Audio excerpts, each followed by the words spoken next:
I'm here with Chris Baccus from AT&T, and Chris, you handle social media for them, don't you? I do, yes. And you do a lot of speaking as well? I do some speaking, okay, yes. Great.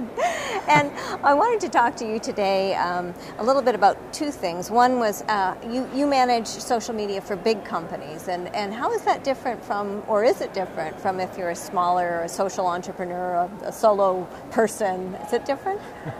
Yeah, it's interesting being kind of on both sides. So I've done social media for a couple large companies now and headed over at AT&T today. When you do it from a solo perspective, you don't have the armies and multitudes of all the departments and all the other people, but the positive is you don't have all the armies and multitudes of all the people there. So, you get to do what really you're most interested in and what you're most passionate about. So you can control the content that you really want to develop. It doesn't have to be around a particular campaign or something like that. You're really doing it around what's interesting you at that moment. Right. And big companies, it's not necessarily what interests you at that moment.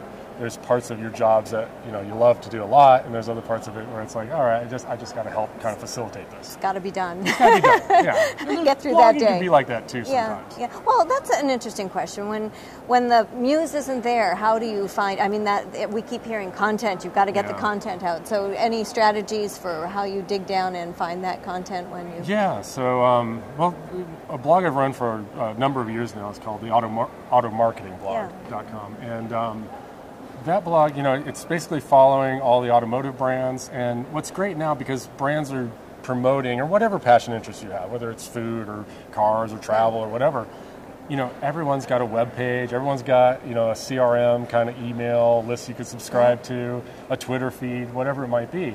All of these become very rich areas to go ahead and say, what's going on inside the industry that I'm covering or the passion interests I'm covering.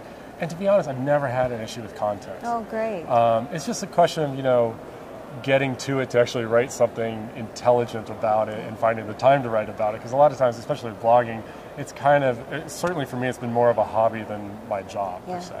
And finding, I guess, too, which forum it is that you like. If you're, I guess, at the beginning, the idea is to spend a little time and try doing some video and try doing some podcasting and some blogging and see what feels right. And if you find one that you love, maybe focus more on that, would you? Yeah, that's true. I do podcasting more as a guest than having my own show. Yeah. Because I think there's a lot of commitment to running. I mean, anything that's like a podcast is a great thing because it's like a regular kind of show. I mean, you either do it daily, monthly, weekly, whatever. And it's something someone wants to coming back to. And so personally, since I do it more, at least that side of life, more when I want to, it's easier to kind of maybe come into somebody's program that has a fit with what I do. Yeah. So I've done some marketing podcasts. I've done some automotive podcasts. I'd love to do a food podcast. I should do that sometime. You should. Do some cooking or something. But in video, like you said, it's one of those things where, it takes a lot more effort to go ahead and probably set up the camera, get your lighting right, have the right space. Does. I mean, we know that here today at Blog World, don't we? And again, for me, it's much easier just to kind of sit on the couch next to my wife while she's watching Grey's Anatomy and write a blog post and to film a whole video or something. So I tend to write more than video, but people love different things. They love different things, that's right. And you mentioned something really interesting too about the continuity with the podcast, and sometimes with different things there's an expectation of regularity, right? So you can't kind of start it and then stop. Your audience really kind of needs that continuity. They need to hear from you, they need to see you, they need to know that you're coming. If it's email marketing, they need to see you in their box at roughly the same time at a particular schedule. Yeah, it's interesting. Well, and you bring up a great point. The CRM part's very interesting. I see, and I made this mistake in my early blogging years, is you need to kind of build a list so you bring back your regular audience. Because the reality of the fact with the web is you're still kind of a needle in a haystack, even if you have this blog or this YouTube channel or whatever. CRM's a great way to go ahead and say, hey, I have new content here. It's a weekly type of maybe archive of what's new on the blog. That's a fantastic way to keep that re-engagement and keep that audience really stable. And like you said, if you're not posting on a regular cycle, you do tend to lose people because you're kind of out of sight, out of mind because you're not generating new content. And can you just explain what CRM is? CRM is like it's customer relationship management. It's more of a term, industry term, around probably building more of like an email or contact management list with your audience. And it's actually really fundamental to anything that anybody who wants to build a brand needs to do is really focus on that. It's very cheap. I actually personally I just use like a service like FeedBurner, which handles everything very automatically for me.